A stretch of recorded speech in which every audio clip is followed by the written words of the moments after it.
Salve, rapaziada! Tio Condoriano aqui com uma obra novíssima pra vocês, a polêmica Dandadan.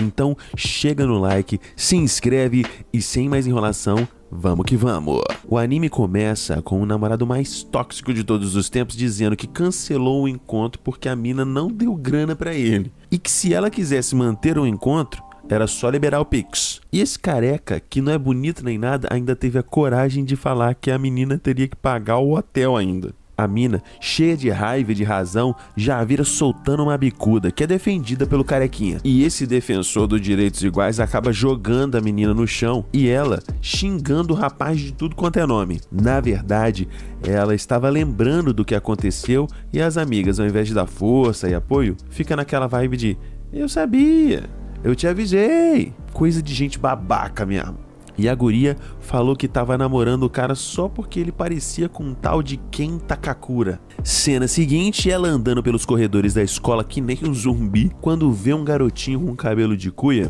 e óculos fundo de garrafa sofrendo bullying dos colegas de classe, que estavam jogando bolinha de papel nele, e ela resolve fazer uma boa ação e senta na sua frente perguntando o que ele tá lendo. E do nada, o bagulho cessa. Todo mundo para de fazer bullying com o menino. Ela continua andando pelos corredores, estressada por conta do que aconteceu mais cedo, quando o garoto que foi salvo por ela vai atrás e diz que ela tem interesse. Porém, a menina tem uma confusão na cabeça dela, porque ela acha que o garotinho fundo de garrafa tá falando que ela possui interesse nele, quando na verdade ele achou que ela tinha interesse em ufologia, que era o assunto da revista que ele estava lendo. Só que ela diz que não quer nada com isso, que não tem nada de interesse com isso aí. E, inclusive, o menino começa a pressionar tanto ela, falar sobre essas coisas, que ela acaba falando um monte de groselha pro rapaz de uma maneira muito grossa e acaba dizendo que é por isso que o garoto não tem amigos, deixando o menininho totalmente cabisbaixo.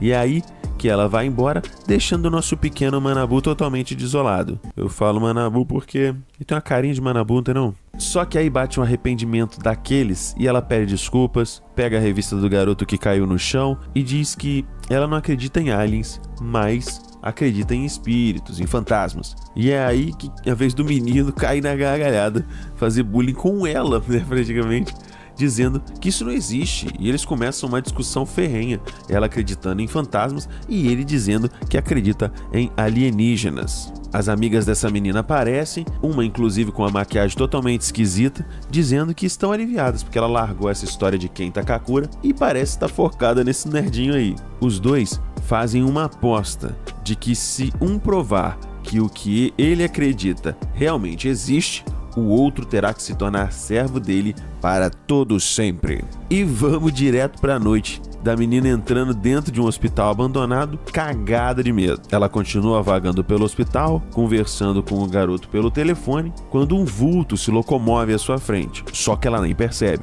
Enquanto isso, o nerdzinho menos tecnológico do mundo, porque eu nunca vi alguém em 2024 ainda usar celular de flip, ainda mais sendo nerd, chega na entrada do túnel assombrado, o local que foi orientado pela garota para ele ir. Só que eu vou confessar pra vocês que mesmo sendo um lugar de desenho, parece um pouco assustador na real. O garoto pergunta pra menina se ela já viu algum fantasma e ela responde que não. E ele tenta dar maior bronca nela, sendo que ele também não viu propriamente dito um OVNI. É tudo na revista. Pelo menos a garota admite que nunca viu, né? Enquanto cada um vai explorando seu respectivo lugar macabro, eles vão se conhecendo melhor. A garota revela que foi criada pela avó, que é uma médium e faz esse trabalho especial de exorcismo, o qual ela tem o maior orgulho, apesar de ter sido muito zoada na infância, até mesmo por um menininho lá que ela gostava. Com o tempo, ela percebeu que não se importava com as pessoas que caçoavam dela, mas ficava triste quando alguém fazia graça com a família, com a avó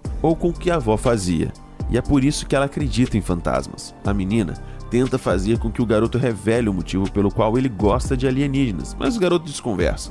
Enquanto isso, as coisas estranhas acontecem em cada um dos locais. Distorções e glitches de imagem, pegadas de sangue são avistadas pelo garoto dentro do túnel. O garoto vira bruscamente na busca de algo, mas nada encontra. Enquanto ele se vira novamente para seguir o caminho, se depara com a versão Deep Web dos zumbis The Walking Dead. É uma véia toda cagada e safada também, porque fala que vai fazer o rapaz abocanhar as mochibinhas dela. Enquanto isso, Ela disse que vai tomar leite direto da fonte do menino, se é que você me entende. Credo, velho, que nojo. Eu preferia virar colega dela no além, preferia morrer. No susto, o menino começa a correr, à medida que a garota no celular fala pra ele não fazer isso, que é pior, porque se ela ultrapassar ele na corrida, vai amaldiçoá-lo. E o menino, achando que era uma senhora viva apenas, continua a correr, quando na verdade é uma fantasma, é uma senhora morta. Ela é conhecida como Velha Turbo. É uma mistura de Dercy Gonçalves com o Usain Bolt. A garota se preocupa com o menino e fala que vai ajudá-lo. Porém, ela tem mais com o que se preocupar, porque mais uma vez um glitch acontece e todas as janelas são fechadas uma a uma, quando 3 figuras bizarras e extremamente idênticas aparecem na frente da garota. Só que agora eu meio que entendi o porquê da polêmica desse episódio. Porque ao contrário do acontecido com o garoto, o da menina é mostrado os 3 alienígenas com figuras humanoides, parecendo homens crescidos, chegando perto dela, uma adolescente, e rasgando as suas roupas. Ela acorda somente com as roupas de baixo e rodeada por esses 3. Os caras explicam o motivo pelo qual precisam de contato com fêmeas humanas, pois sua espécie só se reproduz por clonagem. Mas mesmo assim, rapaziada, bateu uma vibe ruinzona pra ver esse bagulho, tá ligado? Principalmente quando um dos caras saca das calças um jubileu metálico e ao invés de ouvir o que a menina tem a falar, outro mete a mão na cabeça dela, fazendo ela entrar numa espécie de transe, sei lá. Em seguida, a problemática fica ainda maior, porque os caras utilizam dos poderes psicocinéticos para controlar a química do cérebro da garota e deixar ela no clima, vamos dizer assim. E quando eu achei que não poderia ficar mais bizarro, o bagulho do cara, o Malaquias dele, tem um espeto na ponta, parecendo a bagulho que sai da mão do Robocop. E é quando o telefone da menina toca. Um dos aliens vai atender quando sai da tela do celular algo que parece a mistura do menino com a velha, que mesmo possuindo o menino, não deixa de ser safada, porque cai de boca no jubileu do alien, arremessando ele contra um painel de LED. E é a primeira vez que eu vejo o metal ficar mole. Caraca, a velha é tão zoada que até o metal fica mole. Realmente a Velha Turbo possuiu o garoto completamente, e é nesse momento que a gente descobre que os alienígenas são muito esquisitos. E eles até o momento estavam vestindo como se fosse uma pele humana, uma skin, tá ligado? Só que os caras são tão burros, eles talvez nem tenham percebido que eles entraram em contato com a raça humana para se diferenciar, para terem evolução, porque eles são clones uns dos outros. E os 3 acabam escolhendo a mesma lata amassada bizarra que estava sendo usada antes, parecendo uma mistura de funcionário público com aquelas bonecas matrioska, aquelas bonecas russas lá. Os aliens tentam atacar com psicocinese, mas o menino velho é muito rápido. Sim, o menino velho. E eu não tô entendendo qual é desses alienígenas não, mano. Que eles estavam querendo a menina, agora estão pedindo a banana do garoto, e eu realmente não sabia que tinha bissexualidade no espaço. O garoto velha é arremessado contra a parede, e nesse momento desabafa, falando que desde o ensino fundamental é ignorado pelos humanos, e tentou através da ufologia ter contato com seres de outro planeta, para assim ser reconhecido por alguém, mas nunca foi. Até a Ayase, a garota, aparecer. E por conta disso, não vai deixar que ninguém encoste um só dedo nela, mesmo que, se preciso for, ele se transforme em um monstro por completo. O garoto velha toma mais um golpe, e o último dos alienígenas que sobrou volta na tentativa de deixar a Ayase no clima mais uma vez. Ela, porém, se lembra da época que sofria bullying por fazer feitiços que a avó pedia, e se lembrou de quando ela ensinou a canalizar e liberar o Ki. E é quando, para surpresa de todos, inclusive da própria Ayase, ela libera uma energia muito poderosa, que a liberta do controle mental, quebra a cadeira na qual ela estava sentada e parte da sala de experimentos dos alienígenas também. Ela desfere um chute que é bloqueado pelo alienígena, e ela se lembrou do ex-namorado que tinha acabado de fazer o mesmo com ela, o que deu uma forcinha extra baseada no ódio, e ela simplesmente, no maior estilo Blue Lock da primeira temporada, é claro, isola o alienígena, faz ele explodir no céu. E é quando descobrimos que eles estão dentro da nave dos aliens, e a velha, no corpo do garoto, voa pra cima da menina abocanhando o seu braço, mas é facilmente repelida pela energia que a garota emana. A garota consegue exorcizar a Velha Turbo, só que mesmo fora do garoto, ela ainda mantém a maldição, e essa velha é louca, porque ela tirou o bigolinho do rapaz fora. E ela chamou a nossa protagonista pro fight, falando pra ela ir até o túnel, porque onde elas estavam agora era muito longe de seus domínios. e a desgramada vai embora mesmo aos pedidos de Ayase de que a véia devolvesse os balangandã do moleque. A nave que eles estavam cambaleia pra lá, cambaleia pra cá, atravessa o hospital, destruindo por completo, e eles param numa estrada e finalmente conseguem desembarcar. Rapaziada, que alívio. Os dois chegam à conclusão de que estão totalmente na merda, porque a menina agora acredita em OVNI, foi abduzida, quase violaram ela. A única coisa boa é que ela despertou esse poder fodástico aí, pelo menos. Mas a que custo, né? Já o garoto, além de perder tudo, incluindo a dignidade, assim como a garota, perdeu também o famigerado fazedor de xixi. Mas será que ele tá liso ou tem um buraquinho pra ele mijar, pelo menos? O garoto tira completamente suas roupas e pede pra menina vestir e voltar pra casa. E diz que ele vai resolver tudo isso sozinho. Só que a nossa protagonista diz que, se não fosse por ela, ele já estaria morto. E que ela não vai abandoná-lo ele nesse estado. Até porque, se ela sair de perto, ele volta a ficar possuído pela velha. Então não depois de tudo que viveram. Ela entrega a roupa de volta pra ele e eles seguem pela estrada. Só que nesse momento, o garoto fala a frase matadora que abala o coração da garota. Ele diz que é um cara das antigas. Ela pergunta pra si mesma por que o coração dela está acelerado por esse nerd e se convence de que foi só porque ele falou uma das frases do ídolo dela.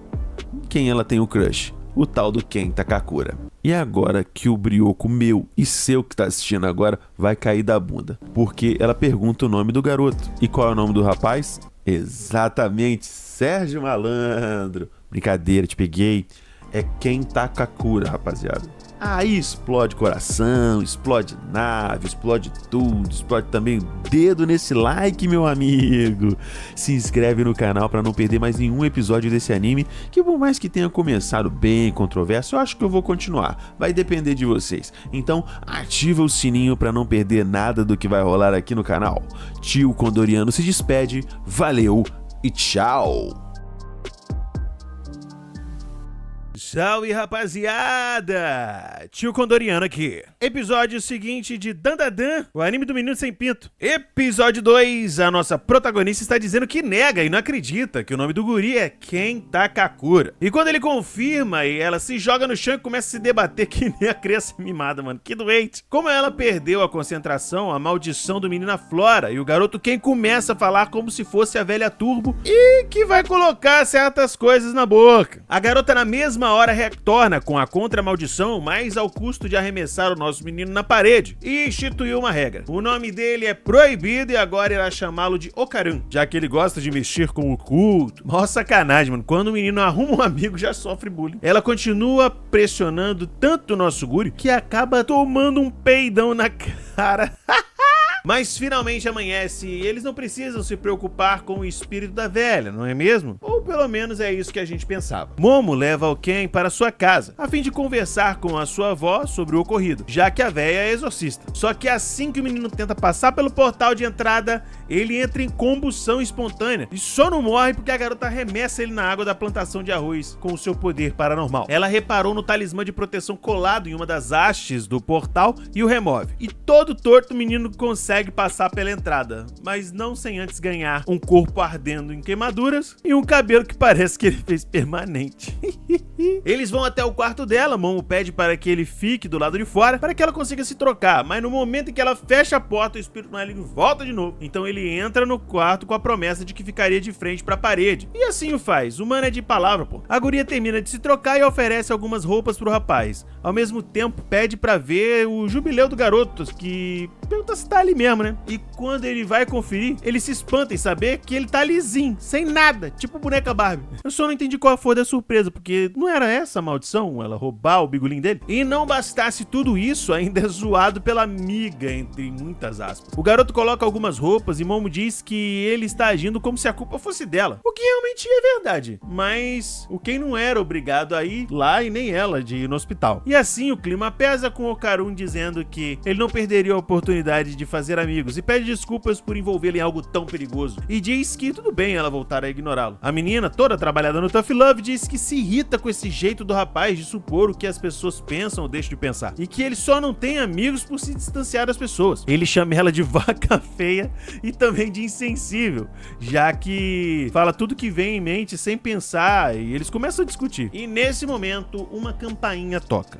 A princípio, o garoto pensa que é a avó da garota, porém, ela mesma diz que existem 2 tipos de campainha nessa casa. Uma para os vivos e a outra para os mortos. E vê um vulto que aparece na porta da casa. Aí que ele se lembra que agora não tem mais o talismã de proteção, porque eles tiraram. Todo e qualquer espírito pode entrar e atacar. E eu não sei vocês, mas se eu fosse o espírito, ia atacar quem pode comprometer minha existência. Eu acho que a menina é mau alvo. Eles tentam bolar um plano de colocar o talismã de volta, quando uma fumaça escura aparece no céu, envolvendo todo o terreno numa espécie de bloco de parede de concreto. É uma mistura de Lost com Bob o Construtor, sei lá, deixando-os completamente indefesos. Porém, porque eles não podem colocar o talismã, senão quem irá ser queimado vivo.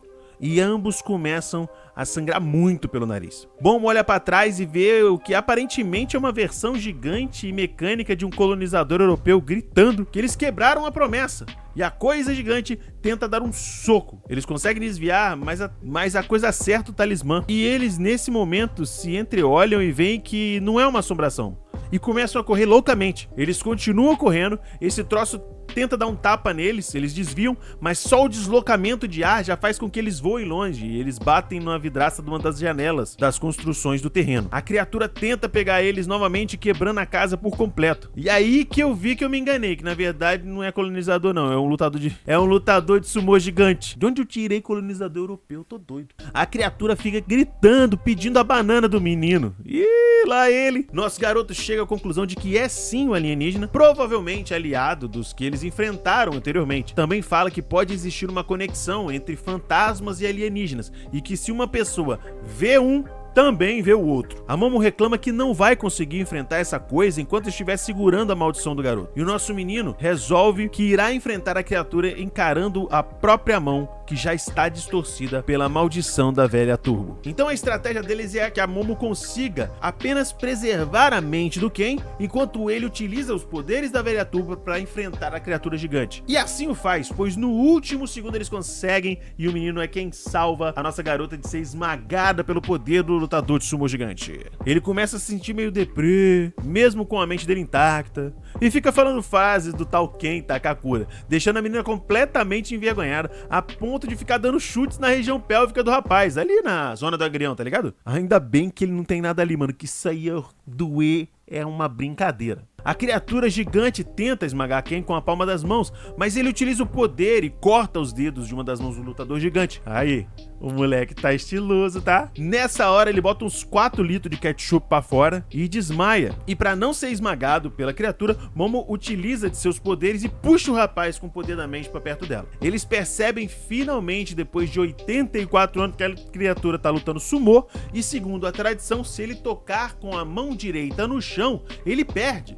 Então, esse seria o jeito de derrotar a criatura. Eles mais uma vez utilizam o poder da velha Turbo, que consegue fazer com que a criatura encoste a mão direita no chão e a mão derrete imediatamente. Só que o ET é desonesto, safado e vagabundo e continua o combate, agarra a Momo e arremessa ela contra a parede do outro lado e dando um soco, deixando a marca da menina na parede. E eu não sei como essa menina ainda não morreu. A maldição da velha Turbo começa a tomar o corpo de Ken por completo, já que a Momo está desacordada. Porém, ele volta, então percebemos que ela não desmaiou, apenas por alguns segundos, e diz que ficou muito pé da vida, que vai derrotar esse ET gigante porque ela odeia gente desonesta. Mas, tal qual Jojo Bizarre's Adventure, o bicho começa a soltar uma barragem de soco em cima dela, aos gritos, Ken pedindo pra ela liberar a maldição, porque ele quer derrotar e ajudar ela, de qualquer forma. E nesse momento que a criatura para de golpear, ela diz que a profundidade tá certinha, e de acordo com a posição dela atualmente, ela finalmente está fora da casa.